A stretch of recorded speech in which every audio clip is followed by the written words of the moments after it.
Welcome to the continuing winemaker series here at the Wine of the Month Club. We had a little dry spell there during the summer, November months because we were working so hard here. Christmas was good for you guys. Well, that's good. Yeah. It's good to be busy then. And so we are fortunate to have Anthony Bell here from Bell Vineyards in Napa Valley. And I'm a little concerned because I've been doing business with classic wines for a long time. I've never had your wines, and they're gorgeous. Well, thank you. I appreciate that, Paul. I started the winery in 1991, so we actually have 20 years under our belt. Wow. But I'm glad you had a chance to taste them this morning. So 1991, your accent, I asked you if it was English, which, is probably a faux pas on my part, but to South Africa. And you said you were in the business in South Africa with your father? You ran a company? Or? That's correct. My dad ran a company called Gilbey's in South Africa, a very large wine and spirits company. And our home was on a wine farm in Stellenbosch. So I grew up playing in vineyards and the winery and distilleries and developed a passion for the industry at a very young age. And I love the agricultural aspect of it. Did you work at wineries? I did work at some of the wineries that the company owned, most notably Devon Valley Wine Estate outside Stellenbosch. Pinotage? Worked some Pinotage, did some Shiraz, as they call it in South Africa, and Cabernet Sauvignon. Pinotage is kind of cut from a different fabric, very different flavors to it.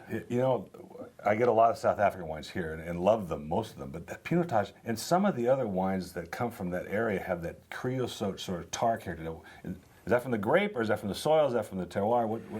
I think it's the grapes down there are beautiful. Yes. And sometimes when I taste the wines from down there, I feel that, we've had the wineries taking these really beautiful grapes, and maybe because of vinification processes or maybe the age of the cooperage, it's kind of changing the way the wines taste, because you can kind of see inherently some beautiful fruit components in the wine, but then you call it creosote. To me, it's kind of like an old character that shows up. So that old world character is in there transitioning to new world wine, which I see a lot of brightness now in some of the wines, and certainly the Chenin Blancs are beautiful in there, right? Gorgeous. So why did you come to Napa then? Why did you stay in South Africa? Well, I came to get a master's from UC Davis. I was going to go back to South Africa, be the foreign trained winemaker, and conquer the world. And I was offered a job at Beaulieu Vineyard in 1979 and never looked back. Joined BB as assistant winemaker in '79 and spent 15 vintages there. My last 5 years, I was general manager at BV.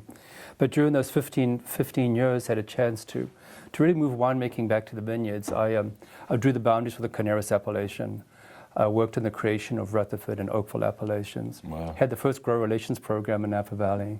And really kind of drew the growers into how we were making the wines and how, by having collaboration between the winery and the grower, we can make better quality wines. And today that's just common sense. We all know about that. Right. But 30 years ago, people didn't do that. So the grower delivered the grapes, and the winemaker made the wine. And it's so different now. I've been in this business for many years. As a kid, I stocked my dad's wine shelves, and we had the whole George Latour flights in the 60s. We had 68 through 76. And when the family bought the wine shop, they wanted nothing to do with all the premium wines my father had. He had Stag's Leap, he had the Chateau Montelena Shards at that time, and he had this vertical of George Latour's BV. And I took it with me to when I took over the Wine of the Month Club to another location. And one day, I'm driving into the office, and I see one of my employees just stand on the corner with these two bottles of 68 George Latour. Fabulous vintage. Yes, and I don't think he has any idea what he has in his hands at that time. Even then, this was the 90s. It was probably a few $100s a bottle. So I'm sure he's going to go to his girlfriend, have a good party with some really, really nice wines. But 68 was a phenomenal vintage. Yes, so I got him back and drank them. It was okay. And he no longer works for me. So let's taste some of your wines.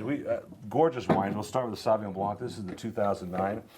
This is Lake County, though. It's not from your vineyards in Napa. Correct. When I started the winery, one of my philosophies was to not own a lot of vineyard, but really seek great grape-growing areas where I could really create wines that both had a sense of terroir, a sense of place, but also had great varietal typicity.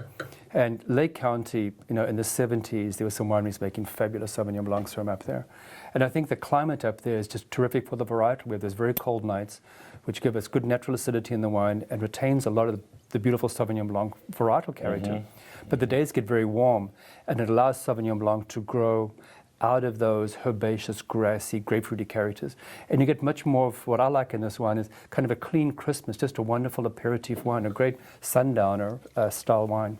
All stainless steel fermented, no malolactic, no wood, just keeping the brightness and crispness of the wine. Good thing there's a teleprompter here, because I was just going to say, I don't get the herbs, I don't get the grapefruit that is particularly like you'd get from a New Zealand wine, or Napa, you get that grassiness. I don't get any of that. You get nice, rich fruit flavors. Really rich fruit flavors. And I think the warmth there during the day gives us kind of an acid pH kind of shift in the way the acid tastes on the palate. So the wine is not quite as lean as sometimes some of the Southern Hemisphere Sauvignon Blancs can be, Boy, which kind of fleshes it out. Too, doesn't it? The finish, actually, I kind of like better in the middle because it's just kind of going and going and going. Gorgeous wine.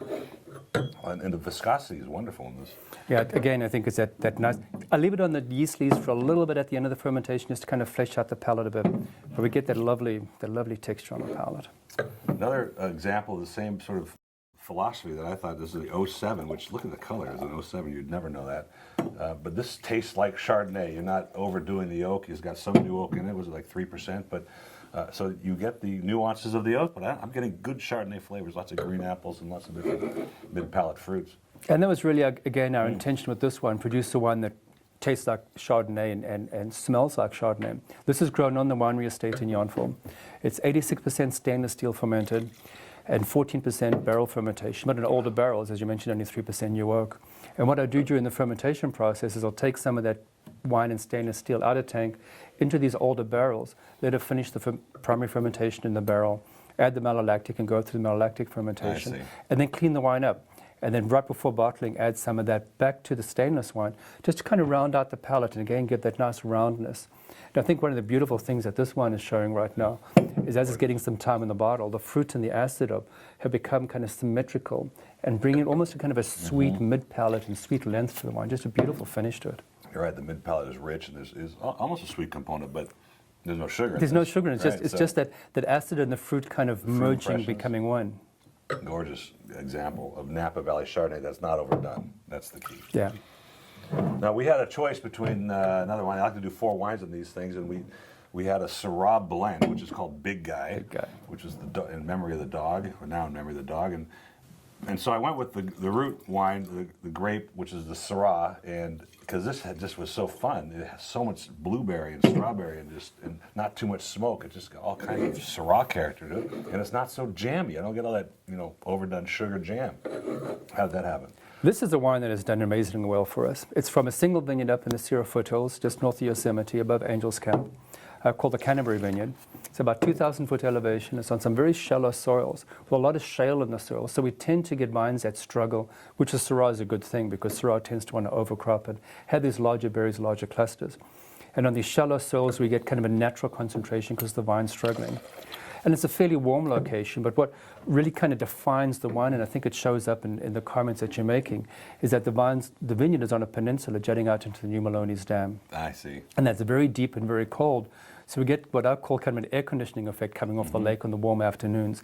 And it slows down the ripening and gives us this longer hang time that allows the wine to develop these wonderfully unctuous fruit flavors.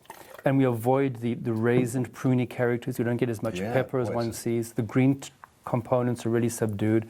And just beautiful fruit, really delicious fruit to this one. It's very new world in its character compared to some of the south of France, Syrah you taste. Right. Without being over the top, though. I think it's got some nice balance and restraint to it. Gorgeous balance. Syrah, years ago in The Spectator, the grape of the future, and I get so many Syrahs in here. There's so many different styles, and I'm not sure that they've flown off the shelf as much as they expected them to, but this one, I can see why. It's really good. It's a varietal that hopefully people discover at some point because it is a delicious wine to drink, but it certainly has a lot of different styles. Now, this is the Big Guy in a sense of its character, even though it's not the name of the Big Guy wine, but boy, this is really spectacular. This is your 06 Cabernet. This is your flagship wine. It's our flagship wine, yes. And it's just all Cabernet. Yeah. I mean, so this is a pretty amazing wine. This is made from a very old selection of Cabernet that came to the United States in the 1850s. It was planted in a vineyard up in Jackson in Amador County and was abandoned at the turn of the century. And I took cuttings from that abandoned vineyard in 1980 to plant a 10-acre vineyard in Rutherford and started Bell Wine Cellars in 1991 from this old abandoned vineyard. It's 100% Cabernet. It's called Clone 6 Cabernet. And unlike most Cabernets, it's a very low-yielding, sparsely berried cluster. About half the berries don't form on the cluster, so we get these very low yields and very small berries that are very, very intensely flavored. So we get a wine that has just great extract, great concentration, The wine is aged about 2 years in barrel and gets about 2 years of bottle age before we release it. Gorgeous. It's always 100% Cabernet. And I think it speaks to the point that if the wine has great balance, you don't need the other Bordeaux varietals to bring the balance. No. It just has lots of flavor, lots of the oak and the tannins, but they're all in beautiful harmony and just a wonderful mouthful of wine. And so the vines then were in Amador, and you transplanted them to Rutherford. We took some cuttings to Rutherford, yeah. Wow. And we planted them on a vineyard that's now known as the Georges 3 vineyard, right next door to Camus. And just Pedigree there. just a gorgeous location. It's on a concrete alluvial fan, so well-drained soil. So good location for Cabernet Sauvignon. Gorgeous wines. The whole product line is great. The show sorry we didn't get the show at all, but it's a pleasure having you here today, and thank you so Paul, much for thank you sharing so with much us. for- And David, off camera here, I need a couple cases of this for my own cellar. We won't bother telling anybody about it. Okay. Thank you very much, Paul. I My appreciate pleasure. it. Great being with you today. Thank you. Cheers. Have a great day.